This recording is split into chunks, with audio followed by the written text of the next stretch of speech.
Meu nome é Evelyn Hart. Tenho 32 anos. E há 3 semanas, eu estava no altar de uma pequena igreja fora de Minneapolis enquanto um avião dava voltas no céu com uma mensagem que minha própria mãe pagou para colocar lá em cima.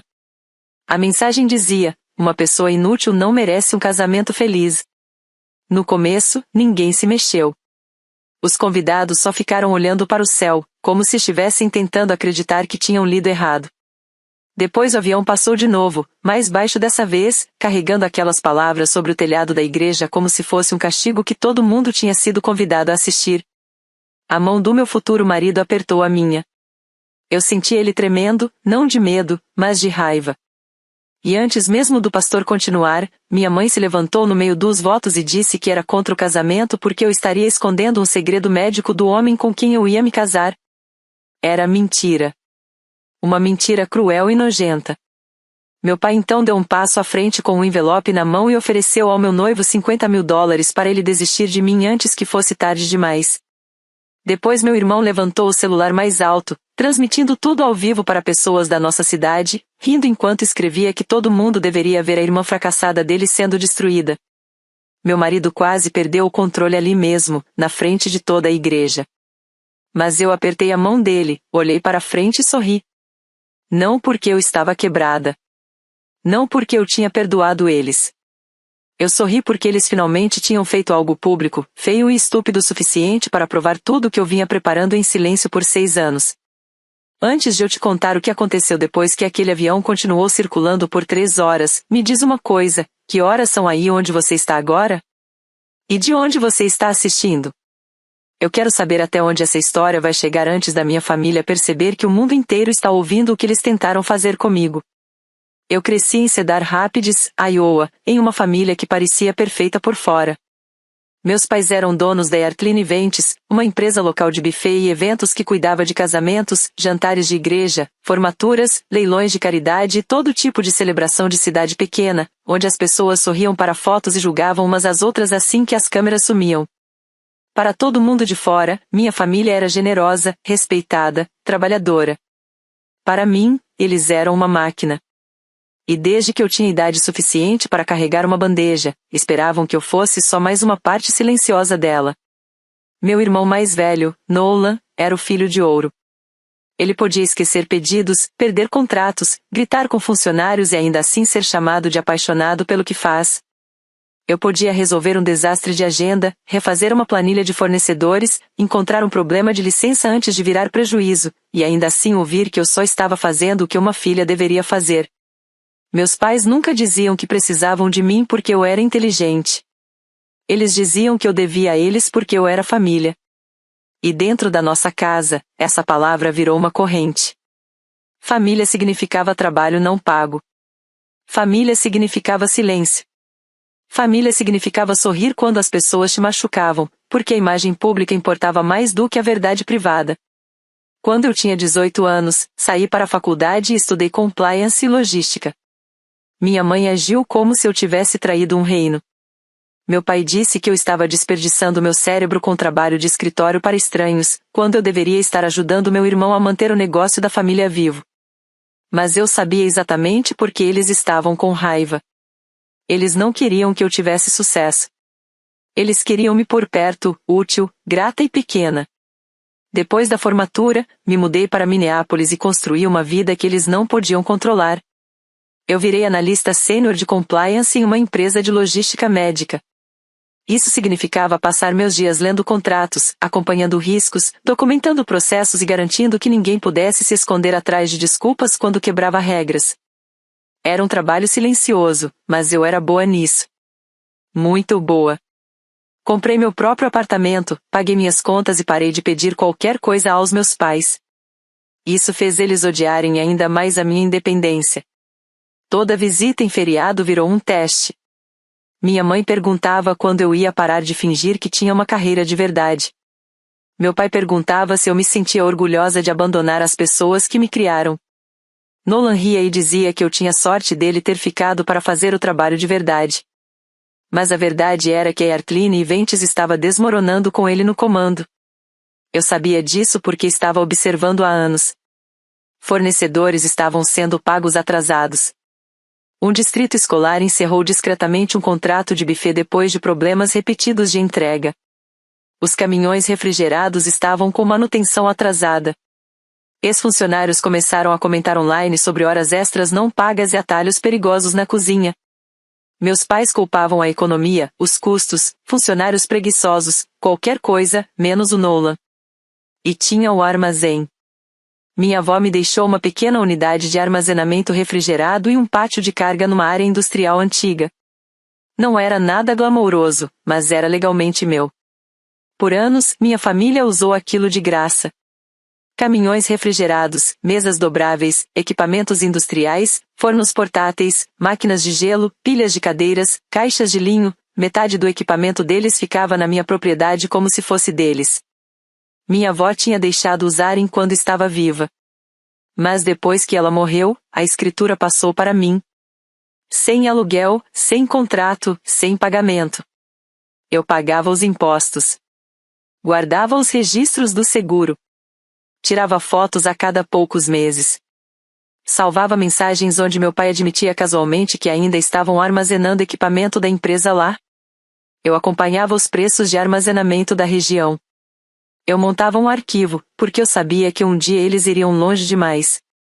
Então eu conheci Caleb em uma conferência de infraestrutura de saúde em Saint Paul. Ele era engenheiro civil, com uma calma que eu nunca tinha experimentado antes. Ele escutava sem tentar dominar a conversa. Quando conheceu minha família pela primeira vez, ele entendeu tudo em um único jantar. Minha mãe perguntou se ele se sentia confortável em se casar com uma mulher que se importava mais com carreira do que com filhos. Meu pai brincou dizendo que engenheiros eram úteis, mas só se entendessem de lealdade. Nolan perguntou se Caleb sabia que eu tinha o hábito de fugir de responsabilidades. Caleb não discutiu. Ele só me olhou depois e disse: "Você não está imaginando isso." Essa frase mudou algo em mim. Pela primeira vez, alguém viu a mesma realidade que eu via. Quando Caleb me pediu em casamento, minha família não me parabenizou.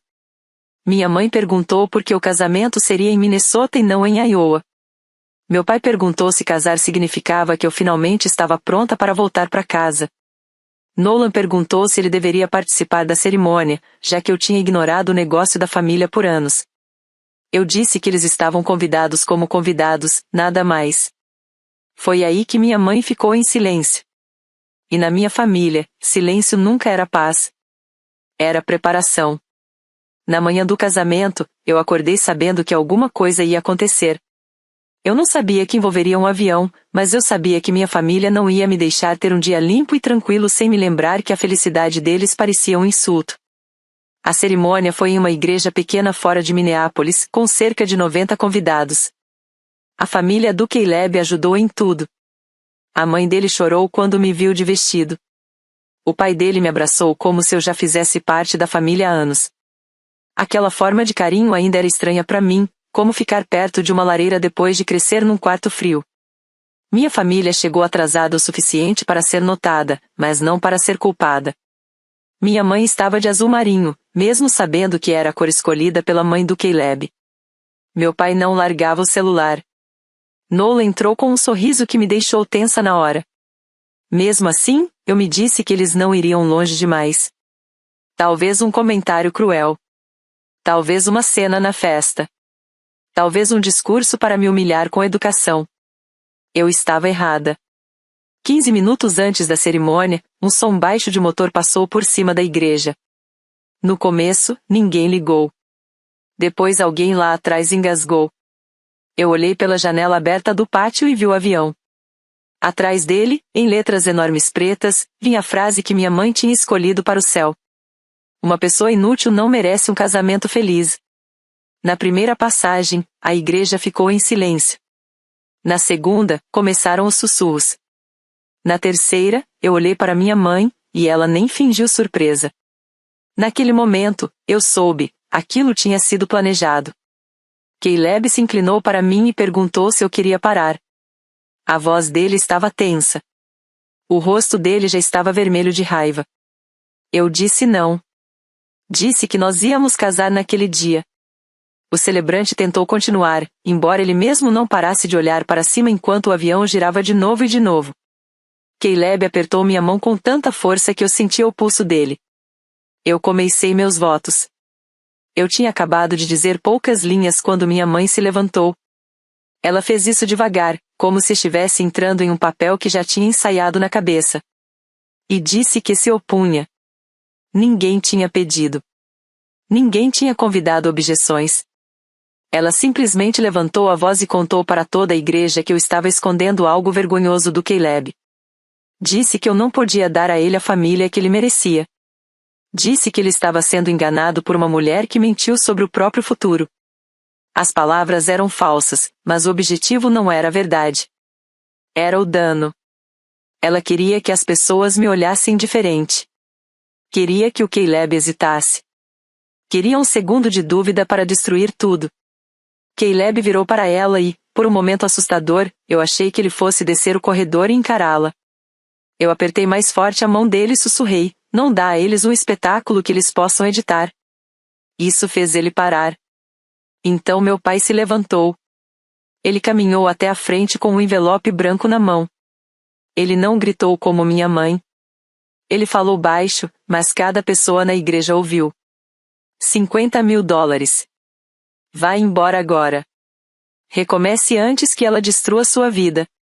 Caleb olhou para ele como se tivesse acabado de descobrir um tipo novo de crueldade. E então disse, o seu dinheiro não vale mais do que a minha esposa. Foi a primeira vez naquele dia que ele me chamou de esposa. E mesmo com o avião ainda sobrevoando, mesmo com minha mãe ainda em pé, mesmo com meu irmão filmando do corredor lateral, eu quase chorei. Nolan não estava gravando para lembrança. Ele estava transmitindo ao vivo. Depois eu descobriria que ele tinha postado aquilo num grupo da cidade natal com centenas de pessoas de Cedar Rapids. A legenda dele dizia, vejam minha irmã fracassada ser destruída. Naquele momento, eu só via o celular dele e o sorriso dele. O pai do Caleb finalmente se levantou e disse para minha família sentar ou ir embora. A voz dele era controlada, mas ninguém confundiu aquilo com fraqueza. Minha mãe tentou discutir. A mãe do Caleb entrou entre nós e disse que o casamento continuaria com ou sem a dignidade dela. O celebrante olhou para mim, esperando minha decisão. Eu disse, continue. Então ele continuou.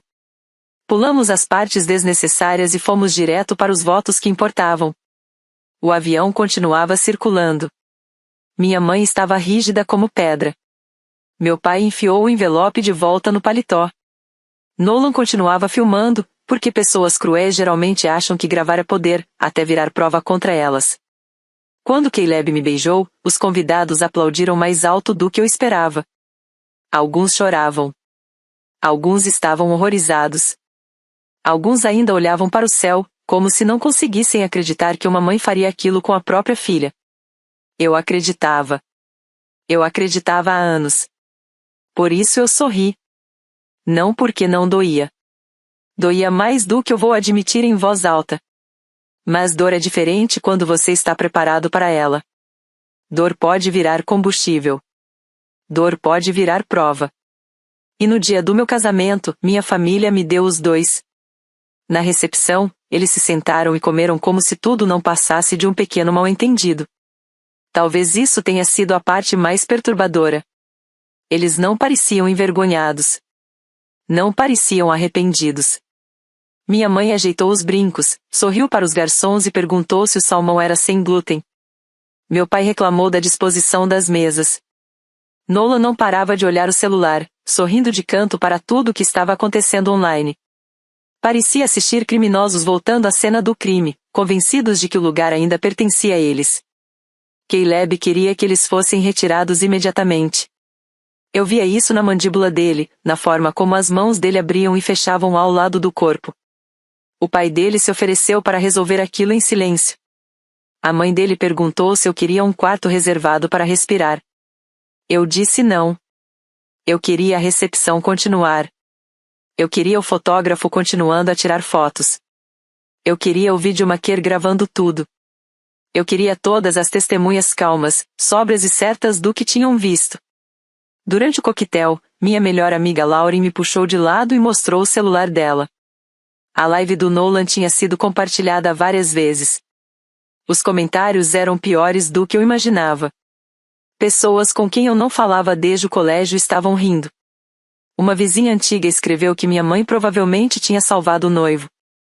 Alguém perguntou se era verdade a história de infertilidade. Outra pessoa disse que eu sempre me achei melhor que a cidade. Meu irmão tinha transformado meu casamento em entretenimento, e centenas de pessoas estavam vendo minha família tentar me destruir em tempo real. Eu pedi para Lauren salvar tudo: prints, nomes, horários, comentários, compartilhamentos, reações. Pedi para mais 2 amigas fazerem o mesmo, de contas diferentes, caso Nolo apagasse. Depois eu voltei para o salão e dancei com meu marido. Essa foi a primeira decisão que minha família nunca entendeu. Eles esperavam que eu desabasse. Esperavam gritos, uma festa arruinada, uma noiva chorando no banheiro enquanto eles contavam que eu sempre fui instável. Mas eu sorri durante a primeira dança. Cortei o bolo. Agradeci os pais do Caleb. Abracei amigos que pareciam pedir desculpas só por estarem no mesmo lugar que minha família. Eu fiz tudo o que uma noiva deveria fazer, porque eu me recusei a deixar minha mãe ser autora daquele dia. Mas no meio do jantar, comecei a me sentir mal. No começo achei que era estresse. Meu estômago começou a apertar e eu tive que sair da mesa 2 vezes. Caleb percebeu na hora. Eu disse que estava bem, porque eu não queria mais nada feio ligado àquela noite. Mas depois, Lauren mencionou algo estranho. Enquanto salvava os prints, uma assistente da cozinha tinha dito que havia instruções especiais para um prato da mesa principal, o meu. Eu não tinha pedido nada especial. O Caleb também não.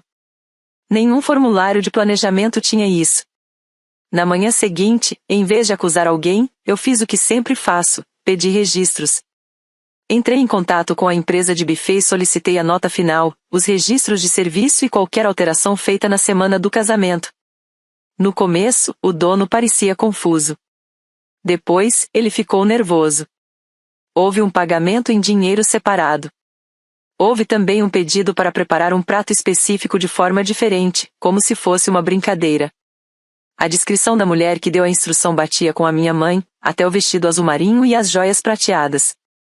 O dono do buffet insistiu que não tinha entendido a situação e achou que era uma piada de família.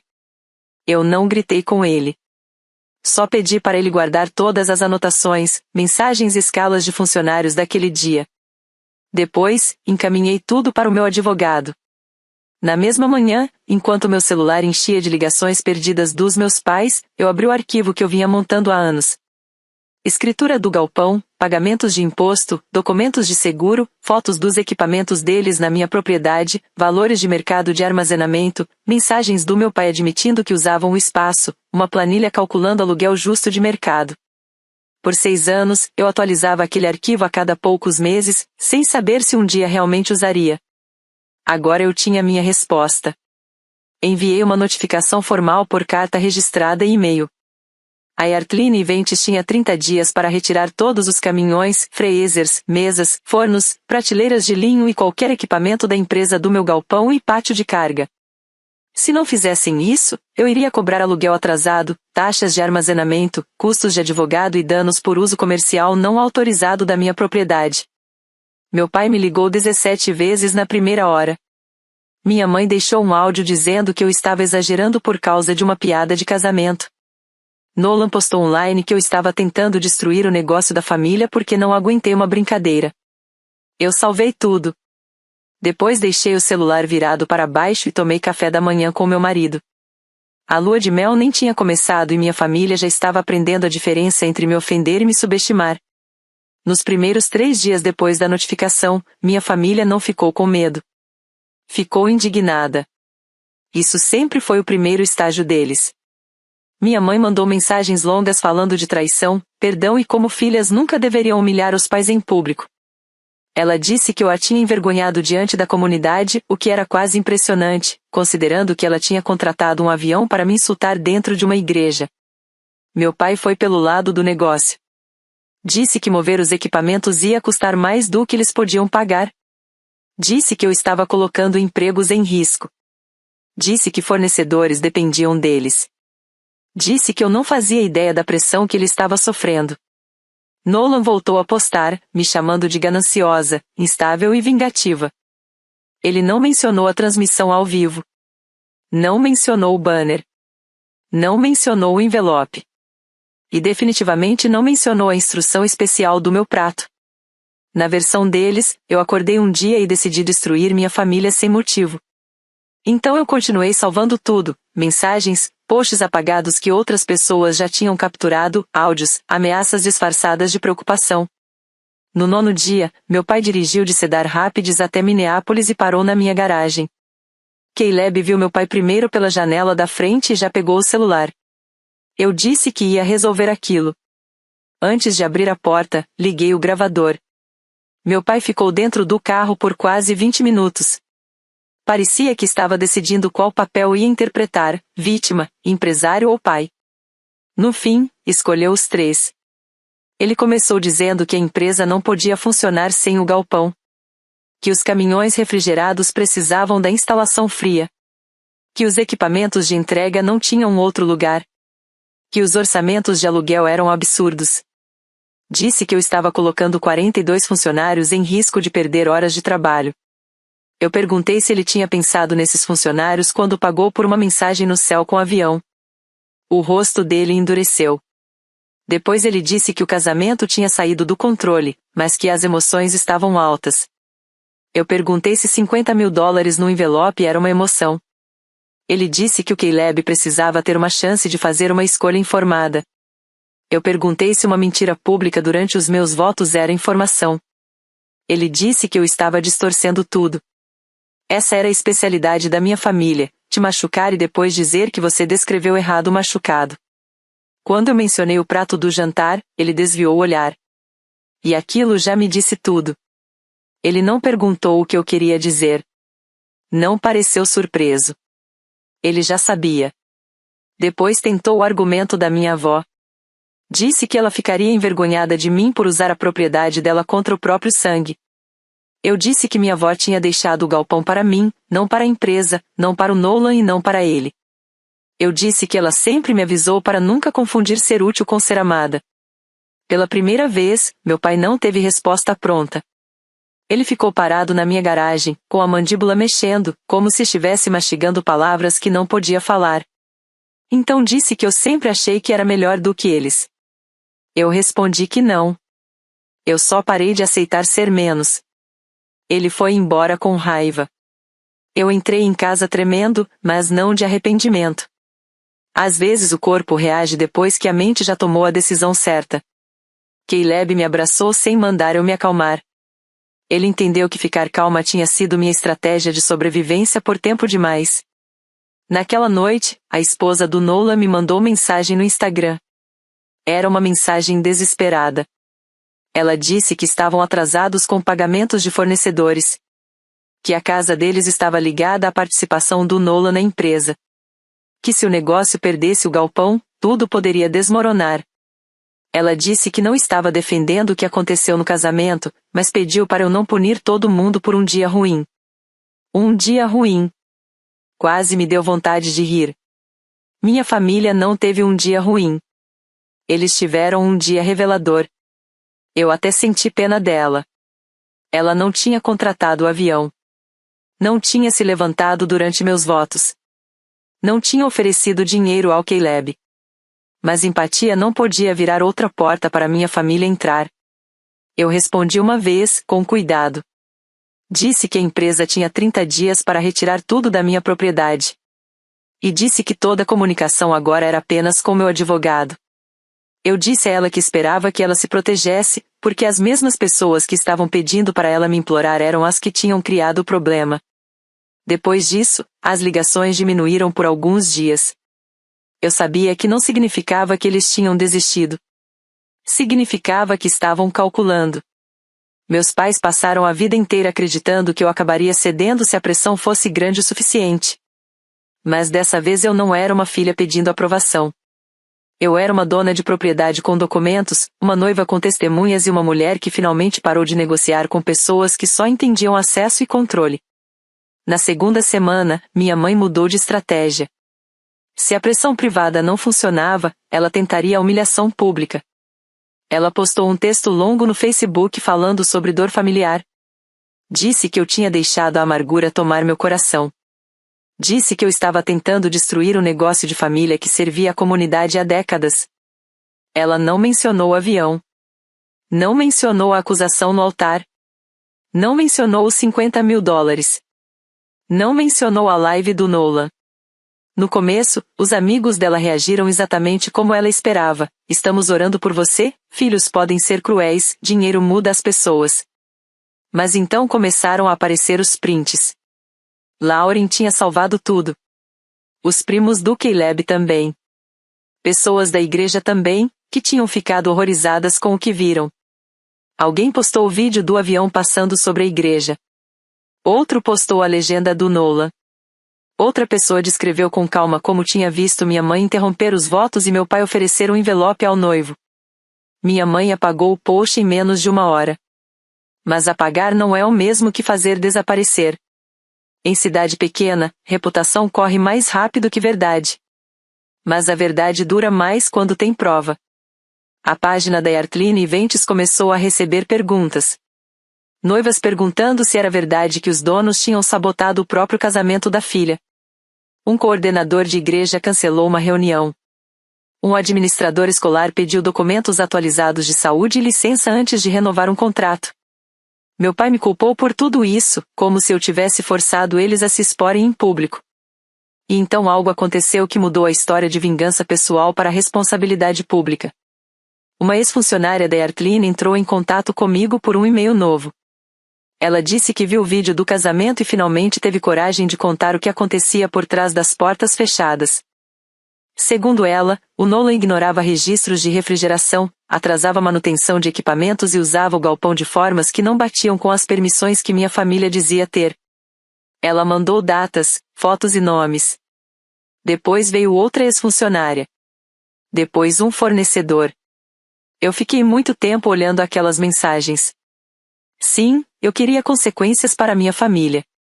Mas eu não queria que clientes inocentes, funcionários ou convidados fossem prejudicados por causa da irresponsabilidade deles. Existe uma linha entre vingança e imprudência. Eu não tinha intenção de cruzar essa linha.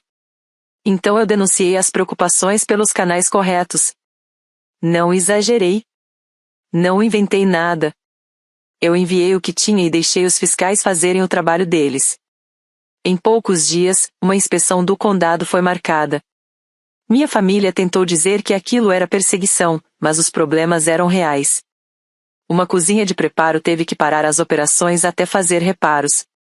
Um caminhão refrigerado foi retirado de uso. Vários problemas de armazenamento e higiene precisaram ser corrigidos antes de qualquer novo evento. O custo caiu imediatamente sobre eles. Tiveram que devolver depósitos. Alugar equipamentos substitutos. Explicar atrasos para clientes que já estavam nervosos por causa do escândalo do casamento. Nolan finalmente parou de postar. Minha mãe parou de fingir que queria reconciliação e começou a deixar áudios que pareciam menos amor e mais desespero. Meu pai tentou ligar diretamente para o Caleb, provavelmente achando que pressão homem com homem funcionaria melhor. Caleb atendeu uma vez no Viva Voz. Meu pai disse que aquilo já tinha ido longe demais. Caleb respondeu que não. O que aconteceu na igreja já tinha ido longe demais, e tudo depois disso era só a conta chegando.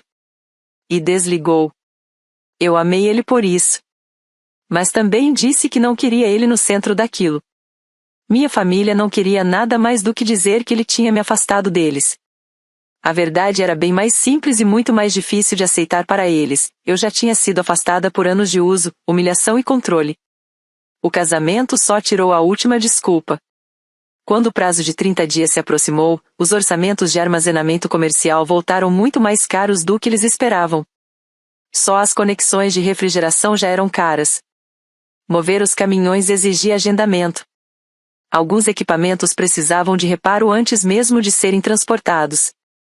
Eles tinham construído um negócio inteiro em cima do acesso gratuito à minha propriedade e confundiram meu silêncio com permissão. No dia 27, meu pai mandou um e-mail para o meu advogado pedindo extensão. Não pediu desculpa. Não assumiu responsabilidade.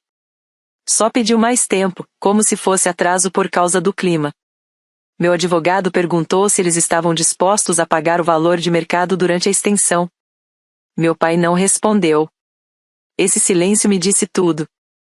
Eles não queriam justiça. Queriam o arranjo antigo de volta. Queriam minha terra, meu trabalho, meu silêncio e minha vergonha. Mas o arranjo antigo tinha morrido no altar, enquanto um avião circulava no céu. O 30º dia chegou e passou. Eles não moveram o equipamento. Nenhum caminhão. Nenhum freezer. Nenhuma pilha de cadeiras. Na manhã seguinte, eu fui ao galpão com o Caleb e meu advogado e documentamos tudo. Os mesmos veículos refrigerados estavam estacionados na área de carga. Os mesmos fornos industriais estavam encostados na parede. Os mesmos carrinhos de linho, mesas dobráveis, bares portáteis e estações de serviço ainda ocupavam um prédio que minha família tratava como depósito gratuito há anos. Eu não me senti vitoriosa ali, parada naquele lugar. Eu me senti clara. E isso é diferente. Vitória é barulhenta. Clareza é silenciosa. E não precisa que ninguém concorde com ela. Meu advogado enviou a notificação formal naquela tarde. O valor total era $92.000. Incluía aluguel retroativo do armazenamento comercial, taxas de uso não autorizado, cobranças depois do prazo e custos iniciais de advogado. Não era um número emocional. Não era matemática de vingança. Era baseado em registros, preços de mercado, fotos, datas e anos em que eles simplesmente acharam que eu nunca faria eles pagarem pelo que usaram. As ligações começaram antes do jantar. Minha mãe ligou. Meu pai ligou. Nolan ligou. Depois vieram números desconhecidos. Tias, primos, ex-vizinhos, pessoas da igreja, gente que nunca tinha perguntado como eu estava depois do meu casamento, de repente com opiniões fortes sobre perdoar a família. Em um momento, meu celular mostrou mais de 200 chamadas perdidas em um único dia. Eu não atendi nenhuma. Bloqueei números até meu dedo doer. 3 dias depois, minha mãe apareceu sozinha. Ela parecia menor do que no casamento, mas não mais suave. Gente como ela não vem pedir desculpa. Vem tentar recuperar controle. Ela ficou na beira da minha entrada e disse que esperava que eu estivesse orgulhosa de mim mesma. Eu disse que não ia ter essa conversa sem gravar. Ela disse que isso provava que eu tinha ficado fria. Eu disse que não. Que só provava que eu tinha aprendido. Por 10 minutos, ela tentou todas as versões da mesma desculpa. O avião era para me acordar para a realidade. A objeção foi medo. O envelope era meu pai tentando proteger o Caleb. A live do Nolan era imaturidade. O prato do jantar era só uma brincadeira que foi longe demais. Essa foi a coisa mais perto de uma admissão que ela chegou. Eu perguntei se ela entendia que mexer na comida de alguém no próprio casamento não era brincadeira. Ela revirou os olhos e disse que eu sempre fui dramática. Essa frase encerrou qualquer resquício de tristeza que eu ainda tinha por ela. Não porque foi a pior coisa que ela já disse, mas porque foi a mais familiar. Toda dor que eu já levei para minha família sempre foi chamada de drama, para que eles não precisassem chamar de dano. Eu pedi para ela ir embora. Ela disse que eu iria me arrepender de escolher dinheiro em vez de sangue. Eu respondi que ela tinha confundido sangue com posse. Naquela noite, meu pai mandou uma mensagem longa por e-mail, porque todos os números estavam bloqueados. No meio de vários parágrafos de culpa, ele finalmente admitiu a verdade. O Nolan nunca deveria tocar a Earthline e Vente sozinho. Meus pais sempre esperaram que eu voltasse para cuidar de compliance, contratos, licenças, sistemas de fornecedores e operação, enquanto o Nolan seria a cara pública. Ele receberia o crédito. Eu faria o trabalho. Quando eu saí, o plano deles falhou. Quando eu tive sucesso sem eles, o ressentimento cresceu. Quando eu me casei com o Caleb e construí uma vida que eles não podiam acessar sem permissão, eles decidiram me punir da forma mais pública possível. Ler aquela mensagem não quebrou meu coração. Ela só explicou por que ele tinha sido quebrado por tanto tempo. Nas semanas seguintes, a Earthline Ventes perdeu 2 contratos importantes. Os custos dos reparos da inspeção foram maiores do que eles esperavam. Os equipamentos do galpão tiveram que ser levados para um lugar que eles mal conseguiam pagar. A live do Nolan virou a coisa que todo mundo lembrava. E, pela primeira vez, a necessidade de atenção do meu irmão machucou mais ele do que a mim. A imagem da minha mãe na comunidade começou a se quebrar. O controle do meu pai sobre a família também rachou junto. Eu não comemorei o medo deles, mas também não os salvei disso. Eu e o Caleb seguimos em frente. Os pais dele nos chamavam para jantares de domingo. A irmã dele me enviou opções de casas mais perto deles. Pela primeira vez na vida, família parecia um lugar onde eu podia respirar, não uma dívida que eu nunca conseguiria pagar. Eu aprendi algo que queria ter entendido anos antes. Manter a paz não é algo nobre quando o preço é a sua dignidade. Perdão não é cura quando as pessoas usam isso como permissão para te machucar de novo. E família de verdade não exige que você seja pequeno para que outra pessoa se sinta grande. Às vezes, a lição mais importante que a vida nos dá não é como vencer uma luta, mas como parar de entrar nela. Limites não são crueldade. Provas não são vingança. Consequências não são traição. Elas são só o fim natural das escolhas pelas quais as pessoas achavam que nunca seriam cobradas. Eu não me arrependo do que fiz. Meus pais tiveram anos para me tratar como filha. Tiveram um dia de casamento para agir como pessoas decentes. Tiveram 30 dias para corrigir o que sempre acharam que eu aceitaria em silêncio. Eles escolheram humilhação, mentiras, controle e negação. Eu escolhi verdade, provas, paz e um futuro onde o amor não vem com coleira. Então me diz, você já teve que escolher entre manter a paz e proteger a sua própria felicidade? Porque, se já teve, lembre disso. As pessoas que se beneficiam do seu silêncio sempre vão chamar seus limites de cruéis. Mas isso não significa que você está errado. Pode significar só que você finalmente ficou livre. Essa história foi criada como ficção, feita para entretenimento e reflexão, mostrando como justiça, força e autoestima podem aparecer de formas diferentes.